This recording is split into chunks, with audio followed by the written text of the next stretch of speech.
Akilee ak Petro-Tim surtout seen traitement médiatique ak judiciaire. waaw Mbaye Tall maa ngi lay sant di la gërëm di kontaan ci ñëw fii ci Petro-Tim Monde jàkkaarloog sénégalais yi traitement dossier Akilee ak Petro-Tim aussi bien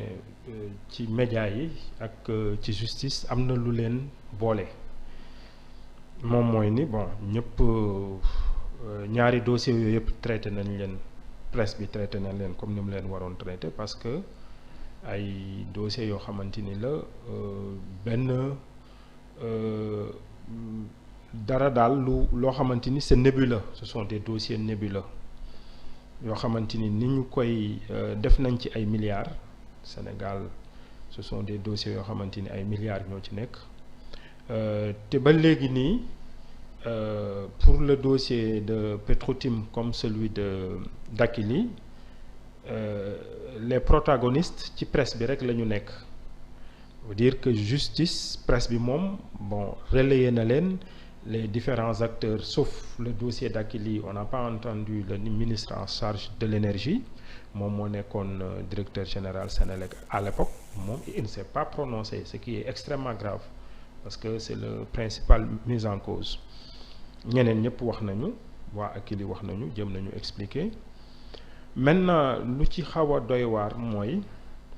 gis nga tant que dossier yi ñuy wax yooyu nga xamante ni day am parfum de scandale tant que justice amuñu une justice indépendante bu leen traité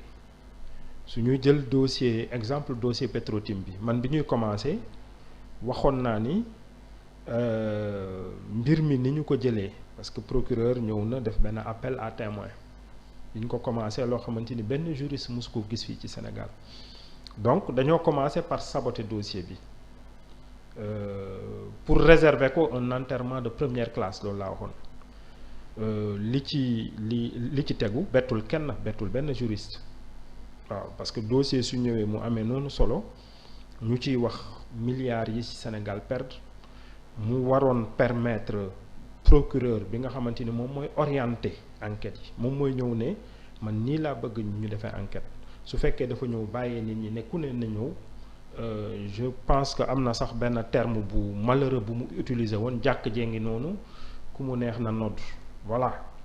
donc c'était dès le début ñëpp xam nañ ni professionnels yu nekk ci justice yëpp xam nañ ni du noonu la ñuy traiter un dossier donc c'était un sabotage dossier Akilee bi nag moom malheureusement ba léegi gisuñu ci benn traitement judiciaire waaw donc véritablement c'est quelque chose de regrettable parce que ñun li ñu doon wax ñeneen ñi ko jooytu ci réew mi ba léegi moom mooy continuer moom mooy une justice qui démissionne justice boo xamante ni du def mission am une justice qui démissionne suñ ko waxoon dafa xawoon fort ci nit ñi mais ba léegi nii gis ngeen tous ces dossiers qui s'accumulent tous ces scandales yu ñuy wax à milliards amul fenn foo xamante ni taxaw nañu ba justice bi traité ko comme ni mu ko war a traité waaw waxuñu ni ñi ci cité ñëpp ils sont coupables mais loolu c'est la justice qui doit le faire maintenant lu bees fii Mbaye Tall ci Sénégal mooy léegi depuis quelques années man damay naan ni dañ doon wax portée presse mais léegi défense presse moo am képp ku ñu impliqué gis ngeen récemment li am barki démb le ministre de l'environnement duñ ko kiiwee dafa def benn communiqué pare na ci leneen li démb dossier yi nga xamante ni mooy rapport IGE bi même traitement su ñëwee rek ku ne day ñëw dem taxaw devant la presse wax ni man dama set wicc jeex na du amati benn suite donc voilà fu ñu toll traitement est-ce que nag presse bi war na xoolaat boppam bañ a véritablement jox tribune nit ñi nga xamante ni dañ leen impliqué ci dossier yooyu ñu bañ leen jox tribune pour ñu ñëw di défendre devant la presse parce que presse bi du tribunal est-ce que loolu la ñu war a def walla nit ñi def vraiment pression bu ñu war pour que justice jël ay responsabilités surtout le procureur de la République de Dakar jël ses responsabilités voilà question yi nga xamante ni war nañ ko posé wu. waaw jërëjëf ci tontu bi en attendant ñuy poursuivre ñu indiwaat Rokia parce que connexion bi établir nañ ko alors Rokia. bonsoir Mbaye Tall yaa ngi may dégg. waaw maa ngi lay bu baax. donc maa ngi lay nuyu aussi bi juge Dème comme on l'appelle. Rokia Pedro benn site la yore bu tudd L'Astelique bu nekk France bu yëngu ci affaire information de manière générale moom mooy suñu collaboratrice moom mooy def présentation bi bisimilah Rokia. waaw kon maa ngi nuyu internet Petro-Tim Monde yëpp di nuyu aussi internet Sénégal 7 di nuyu lecteur L'Astelique muy journal bu ma yore fii nii. kon tey sa invité bi wax nga ko tuuti juge Dème la ko ñëpp di woowee juge Dème bi moom mooy le nom affectueux bu ko Sénégalais yi jox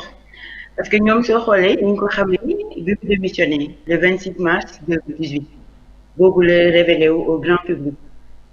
bi mu révélé woo nag ñu gis ni dafa am une vague de sympathie bu ci topp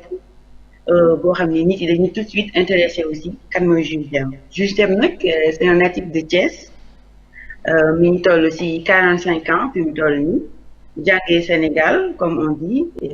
réussir aussi Sénégal mu ngi amee bac série littéraire au lycée Malick Sy après mu am maîtrise en droit à l'université Gaston Berger de Saint-Louis après le master en droit de l'homme à l'université Cheikh Anta Diop de Dakar. Juge Dème nag c'est à 23 ans qu'il est devenu greffier après 6 ans plus tard il est devenu magistrat. macha allah kon côté boobu noonu ci carrière am ak ci jàngam. 1996 ci la Ibrahima Amidou Dème parce que noonu la tudd en réalité ci la admis en même temps au conseil de l'école nationale d'administration car ENA et au centre de formation judiciaire. ENA nag bi mu fa nekkee juge Dème débuté une formation de commissaire aux enquêtes économiques. Avant muy quitter ENA pour dem intégrer carrément le centre de formation judiciaire. Donc noonu la intégré la première promotion de ce centre de formation judiciaire comme greffier booba aussi mi ngi am juste 23 ans ñaar fukki at ak ñett doonoon vraiment presque adolescent. bi mu jugee ci loolu nag comme niñ ko waxee c'est à 29 ans mu nekk magistrat. daal di dem ci la am diplôme magistrat excusez-moi téléphone bi mooy sonné xaaral ma coupé ko ce sont les aléas du direct voilà donc bi mu nekkee greffier moom il a commencé à exercer d'abord au tribunal départemental de Dakar mu toog foofu pendant 2 ans et 3 mois avant muy tribunal régional de Thiès nekk foofu de 2001 à 2003 après au mois de mai 2006 ñu nommé ko juge du tribunal régional de Thiès avant nag ci lay doog a nekk après nekk substitut du procureur novembre ci même at mi c'est-à-dire en 2006 selon certaines indiscrétions nag le magistrat bi mu nekkoon dañ ko xam ci nit ku intransigeant xaw ma naka laa koy traduire ci olof ku intransigeant daal ku du may dara ku bëgg lépp peut-être lépp carré nekk à cheval sur ses principes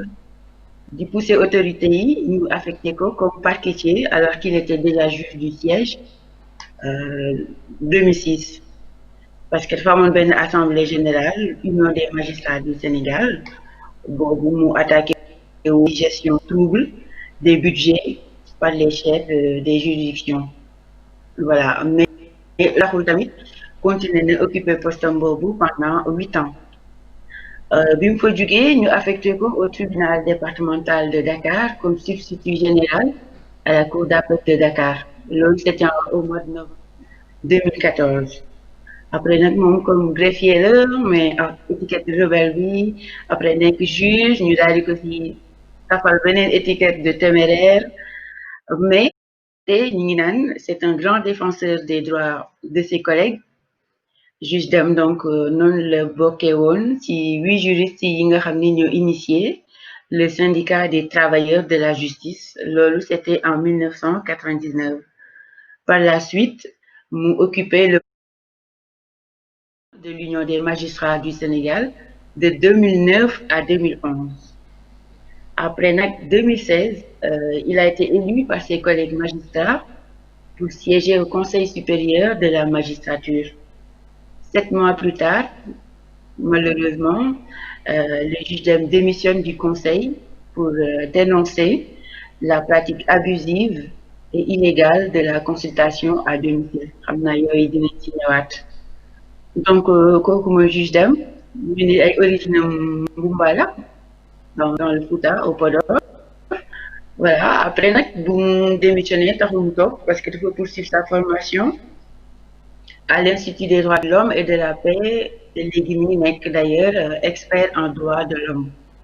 Juge Dème comme il a plus d'un xaw na laa koy traduire ku bëri ay qualification la ay diplôme ak ay formation fi mu toll nii mi ngi formé en droit de l'enfant ak di former aussi pour la lutte contre la corruption. Kooku mooy invité Petro-Tim tey ci live bi di invité Sénégal 7 xam naa bu ci kanamee tuuti dañuy revenir pour poser ay questions parce que questions yi moom tey internet yi posé nañ ay questions yu bëri mbay taal. waaw jërëjëf Rokhia ci présentation bu am solo bi léegi damay laaj juge Dème bu fekkee am nga loo war a yokk ci biographie bi. man kay damay ne fan la dem